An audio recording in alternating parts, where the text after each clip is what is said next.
ইহুদি মানুষেরা আমার নবীরে চিনল, আর তুমি নামদারি বক্তা আমি মইয়া আমার নবীরে তুমি চিনলা না। একটা সংক্ষেপে একটা ইহুদি মহিলার ঘটনাটা বলি।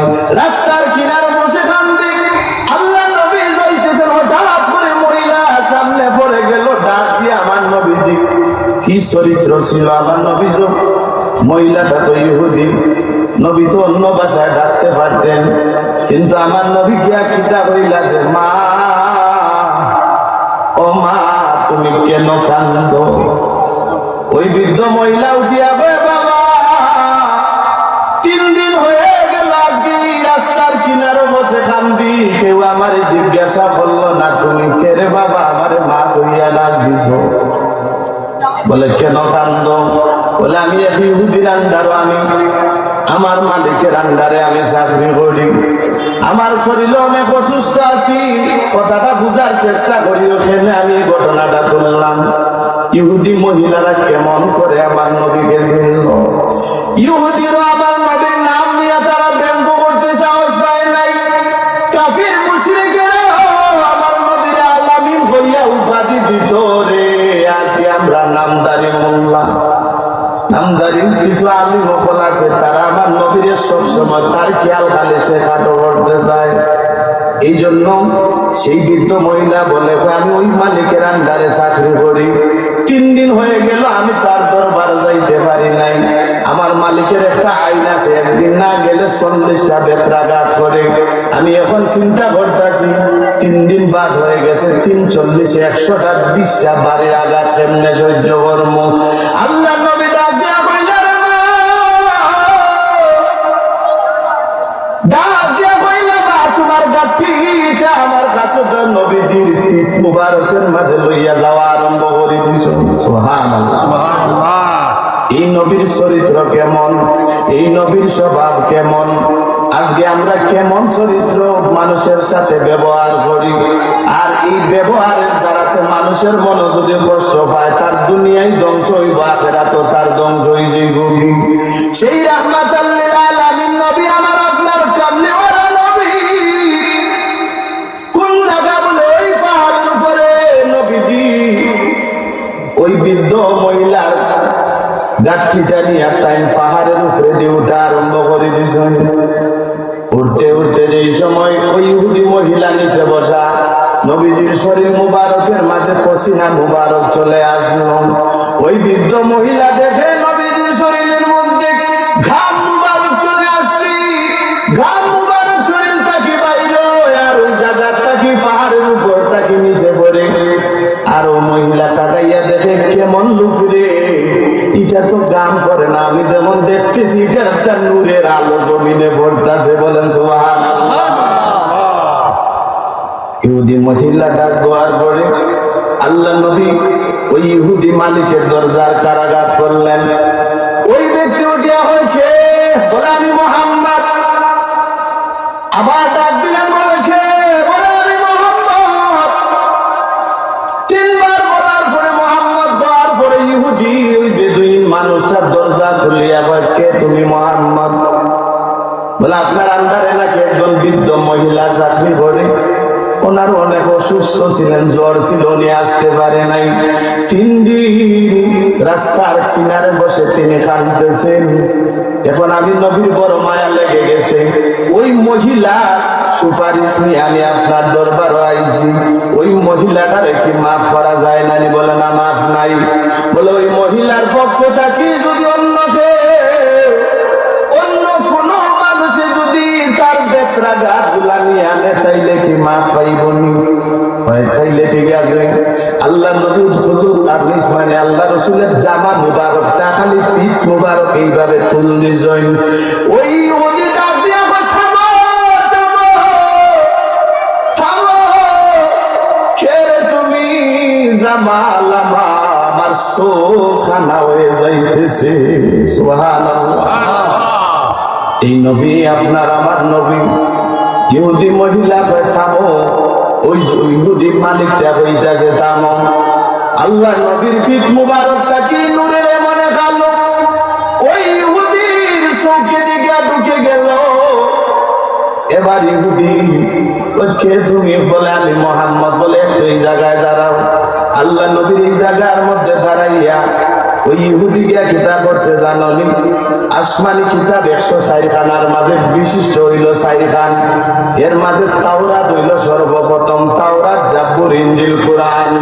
এই তাওরাত কিতাবটা উল্টাইয়া ওই রিভিশন করিয়া গবেষণা করিয়া দেখিলাইছে নবীজি মেরাজে যাওয়ার পরে 3 দিন পরে একজন বেদুইন ইহুদির সুপারিশ লইয়া আমি ইহুদির দ্বারে মোহাম্মদ নামে একজন মানুষ আইব। সুবহানাল্লাহ। এই তাওরাত কিতাব রিভিশন করিয়া সে পাইল, পাইয়া ডাক দিয়া কই, ইয়া রাসূলুল্লাহ, আল্লাহু আকবার, ইয়া হাবিবাল্লাহ, নবী গো, আমি আপনার চিনতে পারি না, আমারে মাফ করে দেও। আর এই মুহূর্তে আপনি আমারে কলমা পড়াইয়া আমারে মুসলমান বানাও। জিগাই নবী গো, আপনি কি 3 দিন আগে মেরাজে গিয়ে আল্লাহর সাথে সরাসরি কথা কইছেন? কি কথা দেশ শুনে পাইছি? আল্লাহ নবী কইলা নাম, হ্যাঁ আমি কথা কইছি। এই কথা হওয়ার সঙ্গে সঙ্গে নবীর হাতে সেই ঈমান কলমা পড়ে সে মুসলমান হয়ে গেছে। আজকে ইহুদিরা আমার নবীর ছিল, কাফির মুশরিকরা আমার নবীর নাম নিয়ে কোনদিন ব্যঙ্গ করে নাই। কাফির মুশরিকরাও আমার নবীর নিয়ে একটা করে নাই।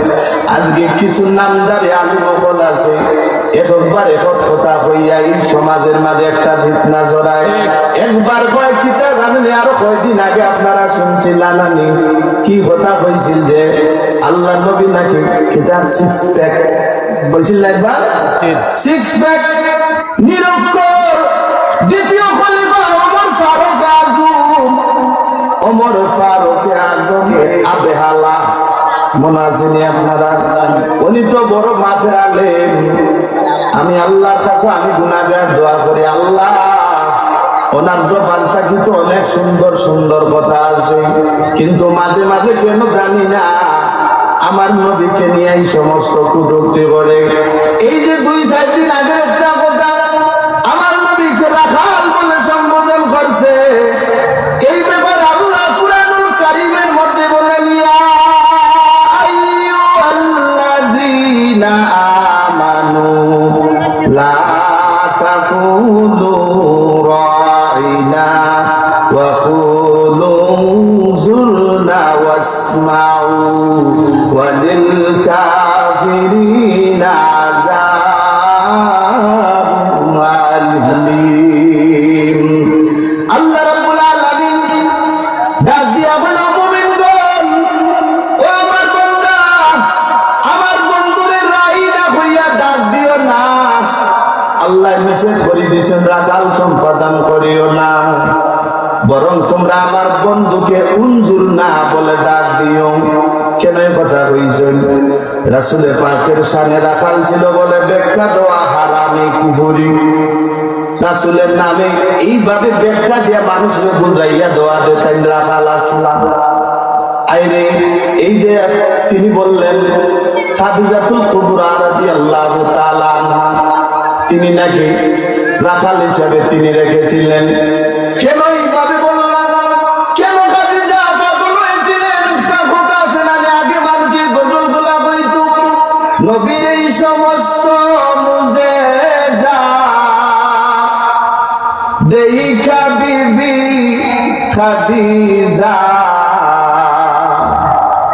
জীবন যৌবন সফলা নবীর পায় গো নবীজি, কোন সাধনে পাইব আপনা।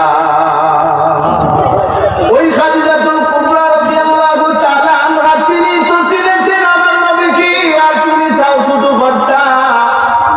ভাই অনুরোধ করি, কই আপনি সম্মানিত মানুষ, আপনার জবানটা কি যেন এইভাবে কথা না আসে। এই হালিমাতুস সাদিয়ার ব্যাপারে চমকে একটা ছোট্ট ঘটনা বলি। আমার নবী কেমন নবী ছিলেন শোনো। আজকে নবীর নিয়া কটূক্তি করে, নবীর সম্মান নিয়া, নবীর নাম নিয়া কটূক্তি বলে। হালিমাতু সাদিয়া যেই সময় অনেক সময় কি হইতো জানি সন্তান আনার জন্য মানুষই আমি যাইতো। এই সময় প্রত্যেকটা মানুষ যাইতো, হঠাৎ করে নবীজির দুধ মাতার নাম হইল হালিমাতু সাদিয়া। তিনিও ভাবলেন আমিও দেখি একটা পুত্র সন্তান নিয়ে আমি পাই। এই কথা বলেন ওনার একটা দুম্বা ছিল, দুর্বল একটা দুম্বা। এই দুম্বার পিঠে উঠে হালিমাতু সাদিয়া যেই সময় দেওয়া আরম্ভ করছেন, টাইম যদি উতরে দিয়ে দুম্বারে দেখায়, কিন্তু এই দিন দেখা যায় উতরে দিয়ে না গিয়া দুম্বা শুধু খালি আল্লাহর ঘর কাবা শরীফের দিকে যাওয়া আরম্ভ করে দিছে। সুবহানাল্লাহ। এটার মাঝে একটা কারণ আছে, কেন গেছে জানি? কারণ হইল এটা দুম্বাটা দ্রুত গতিতে গেছে, গিয়া কাবা শরীফের দ্বারখানো গিয়া দুম্বাটা বেহুশ হইয়া পড়ে গেছে। ফলার পরে নবীজির বাবা আব্দুল মুত্তালিব গোটাকি বাইর হইয়া আইলো, রাইয়া কে রে? প্রত্যেকটা মানুষ তায়েব দেশ থাকি আইয়া জন্নাত ছেলে হল তোরে লইয়া লইয়া তারা গেছে কি আমার এতিমে বাইটারে কেউ নিছে না। কে তুমি? বলে আমার ঘরের মাঝে সুন্দর ফুটফুটে একটা সন্তান আছে, দেখবাইনি। এই কথা কইয়া হালিমাতু সাদিয়া তাই বড় গেছেন।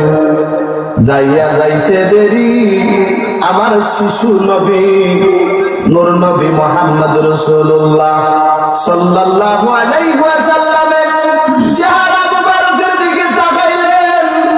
তাকাইতে দেরি আমার নবীজি মুস্কি একটা হাসি দিয়া দিছেন।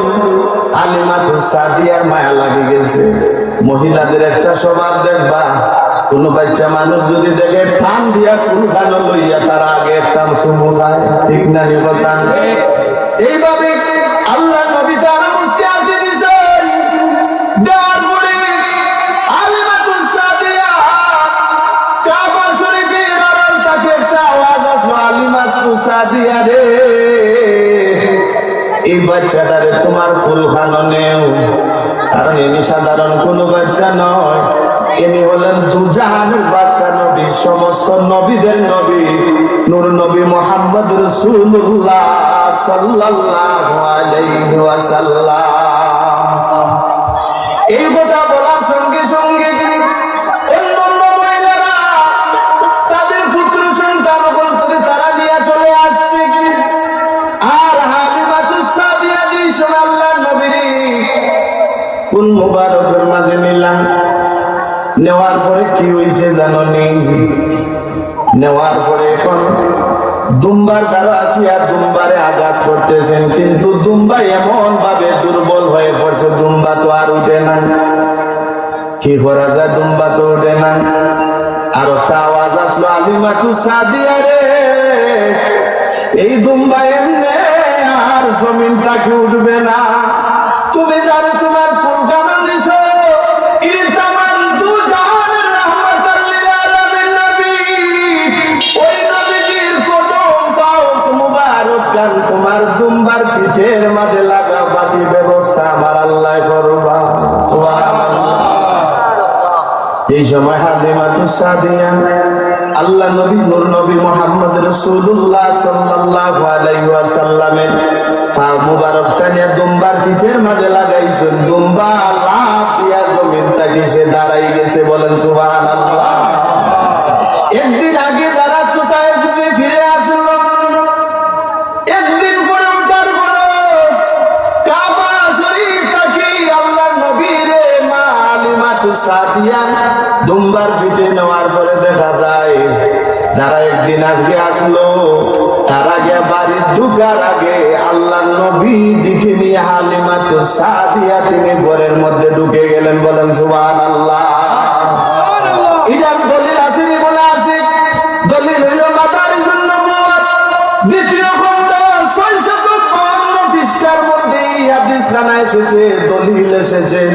শুধু তাই না, মাওয়াইদুল লাদুনিয়া খাসাইসুল কুবরার মধ্যে কে বর্ণনা করেছেন? আব্দুল্লাহ ইবনে আব্বাস রাদিয়াল্লাহু তাআলা আনহু তিনি বর্ণনা করেছেন। যে দুইটা কিতাবের রেফারেন্স দিছি, আপনারা বিশ্বাস না হলে এগুলা বার করে দেখবেন। এই রাহমাতাল লিল আলামিন নবী নূর নবী মুহাম্মদ রাসূলুল্লাহ সাল্লাল্লাহু আলাইহি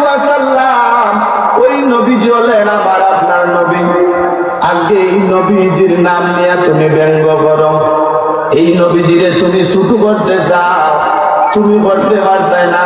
কারণ আমার আল্লাহ যার ইজ্জত সম্মান দেন, আল্লাহ যদি তার পক্ষে সহায় থাকেন, দুনিয়ার কোনো মানুষে তারে নিচে লামাইতে পারতো না, পারবো নি। কি ক্ষমতা ওয়ালা নবী আল্লাহ আমরা দিছই।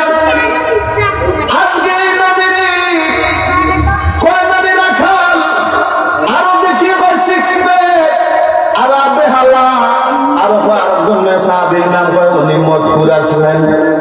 আমার কথাটা বড় কষ্ট লাগে হুজুর।